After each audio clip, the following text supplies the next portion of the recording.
पश्चिमी एशिया में जियोपॉलिटिकल तनाव के बीच आरबीआई ने अपनी मॉनेटरी पॉलिसी का ऐलान कर दिया है। रिजर्व बैंक ने रेपो रेट में कोई बदलाव नहीं किया और दरें 5.25% पर बरकरार है।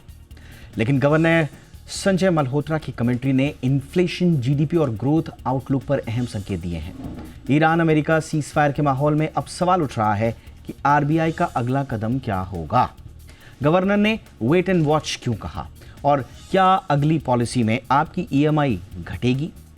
इसके अलावा दरें तो नहीं बदली हैं, लेकिन जो जियोपॉलिटिकल प्रेशर आया है, भले ही अभी युद्ध विराम की बात चल रही हो, लेकिन जो जियोपॉलिटिकल प्रेशर आया है सप्लाई चेन्स की वजह से, उसकी वजह से महंगाई की स्थिति को देखते हुए, लिक्विडिटी में जो बैंकों की है उसको देखते हुए, क्या इसके अतिरिक्त भी कोई कदम उठाए जाने चाहिए? इस पर भी अब चर्चा करना लाजमी हो जाता है, क्योंकि ये आम आदमी की जेब से जुड़ा हुआ मसला है।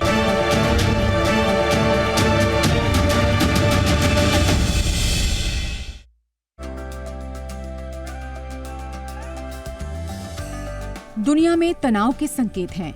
पश्चिम एशिया में हालात संवेदनशील बने हुए हैं, बाजार सतर्क है और ऐसे माहौल में आरबीआई ने अपनी पॉलिसी पेश की है। भारतीय रिजर्व बैंक ने अपनी मॉनेटरी पॉलिसी का ऐलान कर दिया है। आरबीआई ने इस बार रेपो रेट में कोई बदलाव नहीं किया है। रेपो रेट 5.25% पर बरकरार रखा गया है। इसका सीधा मतलब ये है कि फिलहाल लोन महंगे नहीं होंगे और आपकी ईएमआई में भी कोई बढ़ोतरी नहीं होगी। फरवरी की बैठक में भी आरबीआई ने यही रुख अपनाया था। अब सवाल ये है कि जब पहले कटौती हुई थी तो इस बार ब्रेक क्यों लगाया गया? आरबीआई का कहना है कि महंगाई अभी नियंत्रण में है, लेकिन पूरी तरह खत्म नहीं हुई है। दुनिया में जारी अनिश्चितता, खासकर तेल की कीमतें और जियोपॉलिटिकल तनाव इस फैसले की बड़ी वजह बने हैं। साथ ही पहले की गई ब्याज दर कटौती का असर अभी पूरे सिस्टम में पहुंच रहा है। अगर 2025 की बात करें तो ब्याज दरों में कुल 1.25% की कटौती हो चुकी है।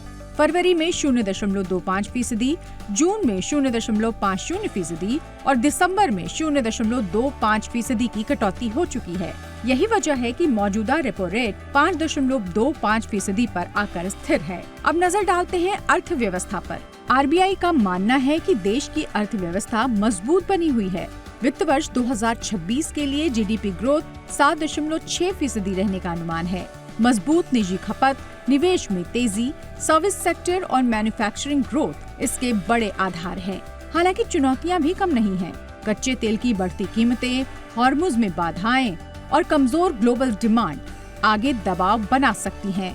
महंगाई को लेकर आरबीआई सतर्क है।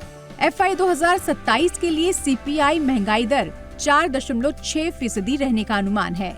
तीसरी तिमाही में महंगाई 5.2% तक जा सकती है। हालांकि रबी की अच्छी फसल से खाद्य महंगाई में कुछ राहत मिलने की उम्मीद है। कुल मिलाकर आरबीआई की वेट एंड वॉच वाली रणनीति साफ है। ग्रोथ को सहारा देना है, लेकिन महंगाई पर लगाम भी जरूरी है। फिलहाल राहत यही है कि आपकी ईएमआई सुरक्षित है, लोन सस्ते हैं और आरबीआई हालात पर पैनी नजर बनाए हुए है। ब्यूरो रिपोर्ट, जी मीडिया।